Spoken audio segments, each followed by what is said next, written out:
ತಮಿಳುನಾಡಿಗೆ ದಿನಕ್ಕೆ 3,500 ಕ್ಯೂಸೆಕ್ ನೀರು ಹರಿಸಲು ಕಾವೇರಿ ನೀರು ನಿಯಂತ್ರಣ ಸಮಿತಿ ಶಿಫಾರಸು.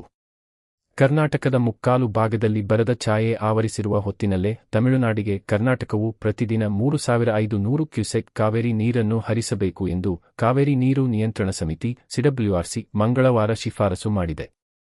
ಸಮಿತಿಯ ಅಧ್ಯಕ್ಷ ವಿನೀತ್ ಗುಪ್ತಾ ಅವರ ಅಧ್ಯಕ್ಷತೆಯಲ್ಲಿ ನವದೆಹಲಿಯಲ್ಲಿ ಮಂಗಳವಾರ ನಡೆದ ಸಭೆಯಲ್ಲಿ ಕರ್ನಾಟಕ, ತಮಿಳುನಾಡು, ಕೇರಳ ಹಾಗೂ ಪುದುಚೇರಿಯ ಅಧಿಕಾರಿಗಳು ಭಾಗಿಯಾದರು. ಮಳೆ ಪ್ರಮಾಣ, ಜಲಾಶಯಗಳಲ್ಲಿನ ನೀರಿನ ಪ್ರಮಾಣದ ಪರಾಮರ್ಶೆ ನಡೆಸಿದ ಸಮಿತಿಯು ನೀರು ಬಿಡುಗಡೆಗೆ ಶಿಫಾರಸು ಮಾಡಿತು. ಸಮಿತಿಯ ಈ ತೀರ್ಮಾನದಿಂದಾಗಿ ರಾಜ್ಯ ಸರ್ಕಾರಕ್ಕೆ ಆಘಾತ ಉಂಟಾಗಿದೆ.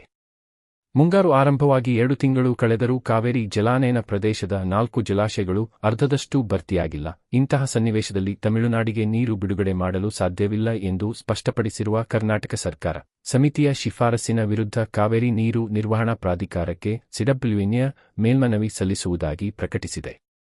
ಪ್ರಾಧಿಕಾರದ ಸಭೆ ಶೀಘ್ರ ನಡೆಯಲಿದೆ. ಒಂದು ವೇಳೆ ಸಮಿತಿಯ ಶಿಫಾರಸನ್ನು ಪ್ರಾಧಿಕಾರ ಎತ್ತಿಹಿಡಿದರೆ ಕರ್ನಾಟಕ ಸರ್ಕಾರ ನೀರು ಬಿಡಲೇಬೇಕಾಗುತ್ತದೆ. ಸಮಿತಿಯ ಶಿಫಾರಸಿನ ಪ್ರಕಾರ ಮಂಗಳವಾರ ಜುಲೈ 29 ರಿಂದ 15 ದಿನ ತಮಿಳುನಾಡಿಗೆ ನೀರು ಹರಿಸಬೇಕಿದೆ. ಬಿಳಿಗುಂಡ್ಲುವಿನಲ್ಲಿ 3,500 ಕ್ಯೂಸೆಕ್ ನೀರಿನ ಹರಿವನ್ನು ಖಚಿತಪಡಿಸಿಕೊಳ್ಳಬೇಕು ಎಂದು ಸಮಿತಿ ಸೂಚಿಸಿದೆ. ಅಂದರೆ ಬಿಳಿಗುಂಡ್ಲು ಮೂಲಕ 15 ದಿನಗಳಲ್ಲಿ 4.6 ಟಿಎಂಸಿ ಅಡಿ ನೀರು ತಮಿಳುನಾಡಿಗೆ ಹರಿದು ಹೋಗಬೇಕು. ಆದರೆ 4 ಜಲಾಶಯಗಳಿಂದ ಪ್ರತಿದಿನ 6,000 ಕ್ಯೂಸೆಕ್ನಿಂದ 7,000 ಕ್ಯೂಸೆಕ್ ನೀರನ್ನು ಹರಿಸಬೇಕಾಗುತ್ತದೆ.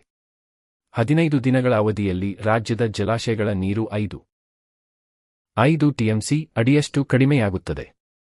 ಮುಂದಿನ ಕೆಲವು ದಿನಗಳಲ್ಲಿ ಉತ್ತಮ ಮಳೆಯಾಗುವ ಮುನ್ಸೂಚನೆಯಿಲ್ಲ. ತಮಿಳುನಾಡಿಗೆ ನೀರು ಹರಿಸಿ ಜಲಾಶಯಗಳ ನೀರನ್ನು ಬರಿದು ಮಾಡಿಕೊಂಡರೆ ಬೆಂಗಳೂರು, ಮಂಡ್ಯ, ಮಳವಳ್ಳಿ ಮತ್ತಿತರ ಪ್ರದೇಶಗಳ ಜನರಿಗೆ ಕುಡಿಯುವ ನೀರು ಒದಗಿಸುವುದು ಹೇಗೆ ಎಂಬುದು